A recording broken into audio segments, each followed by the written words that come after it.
Alright guys, another day, another strength here. Got another video today for you guys. We're going to be talking about the most important accessory lift for strength, right? Alright, so let's get right into it. Let's lay out some criteria what we're talking about here, what kind of lift, right? So, has to have carryover to all four of the main lifts, being the squat, the deadlift, the bench press, and the overhead press, or just the press, as we call it. And it cannot be a close variation of any of those lifts, right? So no pin squats, no deficit deadlifts, nothing like that. It's all out. So a different kind of movement altogether, right? And we want the 3 exercise selection criteria from starting strength to apply to these lifts, right? So that's going to be lifts that allow us to use the most amount of weight and the most amount of muscle mass over the longest effective range of motion. So within that, the most important and beneficial accessory lift, in my opinion, as anything that trains the back, quote unquote, right? Specifically the upper back. So there are multiple muscle groups in the back, right? That's why I say quote unquote back, right? We have the lats and the traps primarily, which are the 2 largest muscles back there. And then you got a little bit of like rear delts as well, which is like technically a shoulder, but it gets hit quite a bit in these movements I'm about to talk about. And then you got like the rhomboids and I guess the spinal erectors, but they're mostly postural. So you're better off training your spinal erectors with something like a hinge, like a deadlift or like a good morning. But yeah, they're primarily postural. So what happens when you train them in these different planes of motions, right? And these are primarily like chin-ups and rows and variations of that. What's happening is you're training the lats and the traps concentrically and eccentrically instead of just isometrically, which is just a new stimulus, which is going to get you a lot of novice gains on those movements right off the bat, and so you're going to get a lot bigger in a short period of time. And because you're using those muscles in all the main lifts, right, like in the press, the traps and the lats are, the traps are the most important muscle for supporting the bar overhead. The lats are very important for the stretch reflex at the start, and then also just the spinal erectors in maintaining your posture on the way up and not falling over. In the bench press, the lats and the traps are your base of support, so the bigger they are, you can actually kind of like decrease range of motion a little bit, right, by having more padding around the shoulder especially.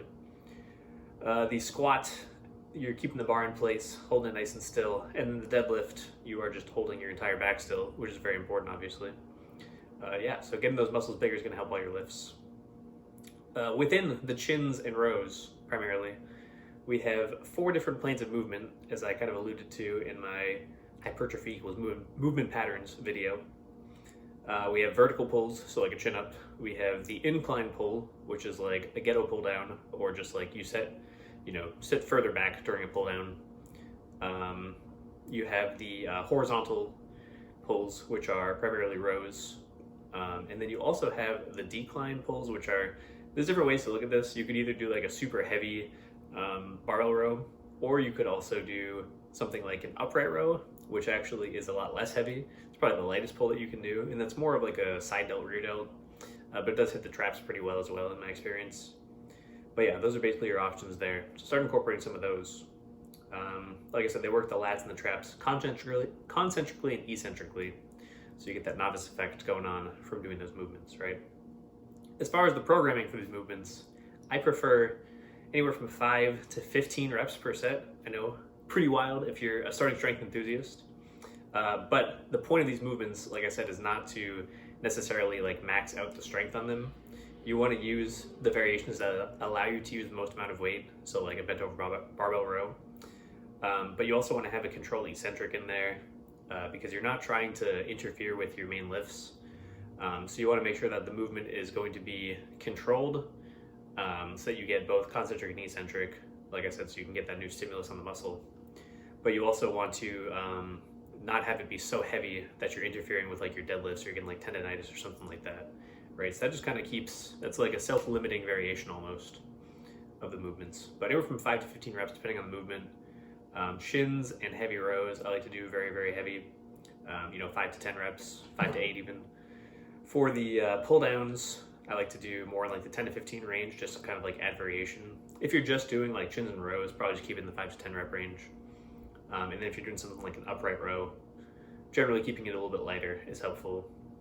And you can even try out stuff like shrugs too. Like I've heard people have success with that. Haven't tried that personally, so I can't say for sure that it's gonna work great. But you know, I've heard that those can work pretty well. And they'll give you guys a bonus, right? So that's basically it for the back training.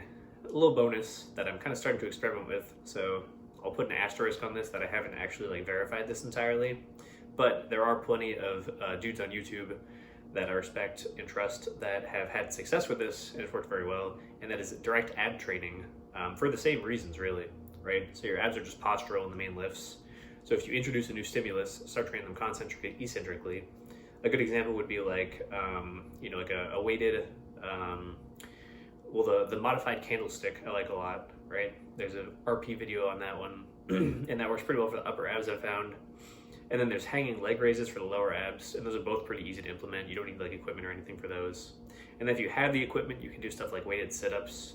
I personally don't, so I haven't really done those at all. But basically, you want something just like an inner lift that gets the abs fully lengthened, and then you know, contract concentrically, flex the spine, and then control the eccentric back down. And then you'll be able to progress that. The only difference with these movements is the rep ranges. I would do like for as little as 10 reps, like no fewer than that, and then all the way up to like maybe 25 or 30 even. Because with these movements, because they're body weight primarily, it can be like kind of cumbersome to load them and progress them. So I just want to have like as much runway as I can between each phase of doing the movement before I'm trying to progress it. So like the candlestick, for example, you can start off with like the beginner version, get yourself up to, you know, like 3 sets of 30, for example. Then you go to the intermediate version, right? Then try to hit the same rep target. Then when you have like the full version, then you can do the same thing. Then you have plenty of runway, right? Because you can't really like, you can kind of hold a dumbbell between your legs, but it gets kind of cumbersome and weird. And then the hanging leg raises, those are a little bit easier to load, but you can do the same thing where you do like just knee raises to start with. Then you start trying to keep your legs a little more straight. But yeah, I prefer to do that rather than like, you know, progress through like tempo, for example, because it just gets hard to gauge. So I prefer to just have the movement the same the whole time. And it's also a fun challenge too, to try to progress that movement with that going on. And also they're just easy to throw into your program. Any of these movements, honestly, even like the lat pull downs and the chins, you can superset them with your pressing movements, for example. So like if you're doing, you know, a bench first, you can do a horizontal barbell row right after. Or if you're doing like a press, you can do chins right after, and then you can mix and match them as well. And even like superset them, or just have like, you know, shorter rests in between in your program, because they're not going to interfere that much with each other. And then abs, you can just kind of like superset with almost anything, right? So start light, because you're going to get sore the first time you do this, mainly with the ab stuff. Back stuff, probably not as much. But yeah, start implementing it, try it out, let me know what happens, and I'll see you guys in the next video. All right, goodbye.